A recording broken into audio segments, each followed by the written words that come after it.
going on, Mavericks? Happy Super Bowl Sunday. The Super Bowl's in Miami this year, so I had to get festive. One of my favorite things about sports is this right here.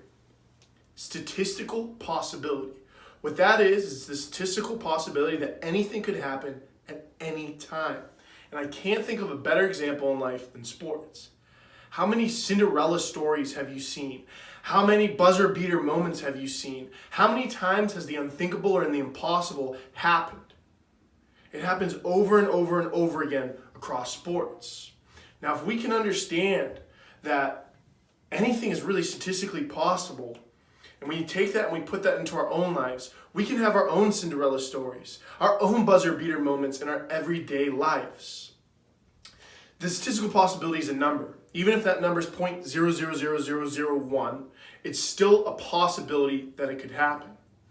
Now, no matter what that number is, a lot of the times our interpretation of that number and what that means and how big or how small it is has to do with this right here. It's called our cognitive bias. It's a natural bias that we have. There's around 12 of them.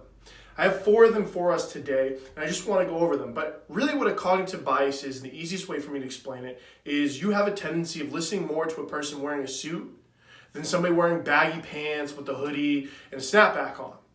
That's just a cognitive bias that we have. The first one is anchoring bias.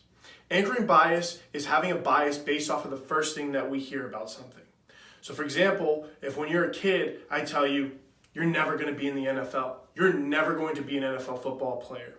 Because I have that anchoring bias, that first bit of information I have about being an NFL football player, I'm going to have a bias towards that information. I'm going to start to think that I can't do it already at that young age because that's the first bit of information I've been exposed to.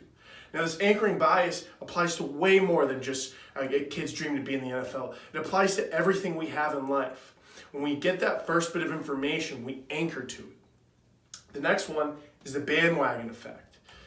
Basically, have you ever heard somebody say, hey, listen, if your friends jumped off a bridge, will you? Well, the bandwagon effect, that bias is, yes, you would jump off the bridge. That's us thinking in, kind of a mob or group thinking.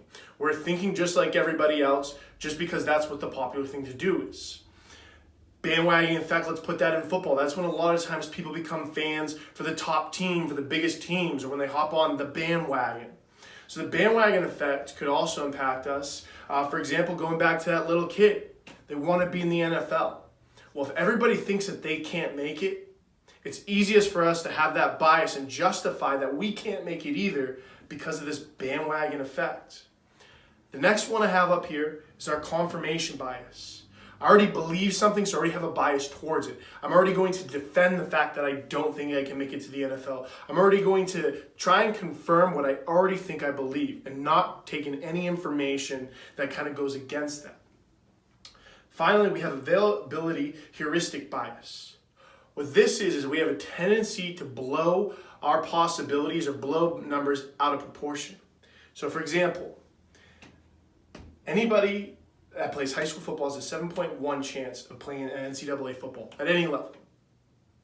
Now, my availability heuristic bias may make that number look from a 7.1 to a 0.000001. I think that that's extremely low and extremely impossible for me to achieve. Going along with that, of those people that make it to the NCAA, only 2.8% make it to D1. And from that 2.8% that make it to D1, only 1.6% of NCAA football players are going to get drafted. So basically, you have a 2.1% chance of making it play football in the NCAA, and then a 1.6% chance of getting drafted.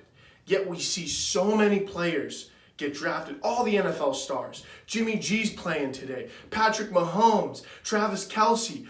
All these people beat these odds.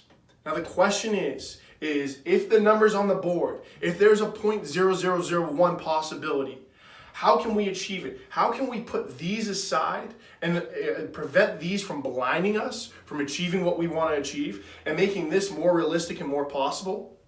It's 2 things. The first one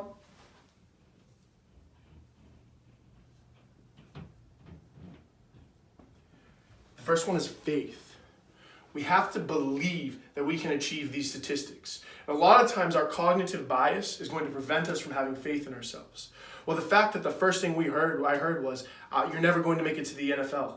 My anchoring bias is going to tell me not to have faith in myself, not to believe that I can be one of these statistics right here. My bandwagon effect, all my friends and all my family, they all think the same exact thing about me. So how can I have faith in myself if I'm also listening to this cognitive bias? Then my availability heuristic bias is telling me that these numbers are so small that it's nearly impossible. Why even try? But if I have faith, I can put these aside. I have the faith that I believe that I can be one of these statistics right here. The next one, and the most important one of all,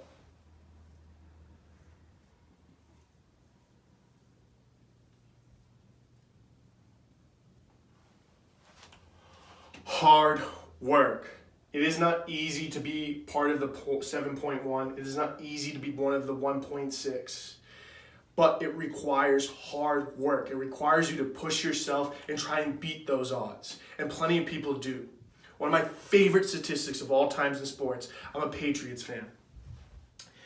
The Super Bowl, when the New England Patriots played against the Atlanta Falcons, with 6 minutes and 4 seconds to go in the third quarter, ESPN had the score currently was 28-3. With 6 minutes and 4 seconds to go in the third quarter.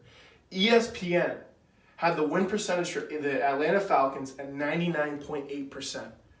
The Atlanta Falcons had a 99.8% chance of winning the Super Bowl at 6 minutes in the third quarter. The New England Patriots, they had a 0.1. They had a 0.1%, 0.1% chance of winning that Super Bowl.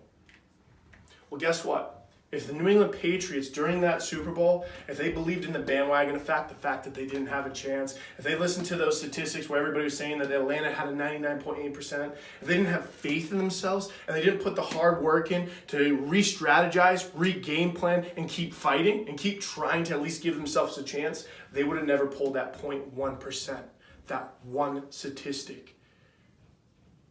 0.1%. 1/10 of a statistical possibility. And it happened. And it happened because they had faith and they had hard work. So in our lives, we have these cognitive bias. We want to believe the first thing that we're told. We want to jump on the bandwagon with everyone else. But to separate us from where everyone else is at, it takes these two right here. Hard work and faith, and believing that we can be the 7.1% or the 1.6%, or that we can put our hand into a hat and pull the 0.1%. There's so many more stories about football, sports, that prove the statistical possibility and how hard work and faith can overcome the cognitive bias. And we're going to keep showing you those. We're going to make you guys a little bit shorter videos. We're going to show the shorter videos telling different stories in the NFL, staying with that Super Bowl theme, showing you the different stories of what happens when people overcome their cognitive bias. They have faith in themselves and they work hard and they show that the statistical possibility, if it exists, it can be achieved. Other than that, I hope everyone's eating good tonight, and let's see who wins this Super Bowl. Happy Super Bowl Sunday.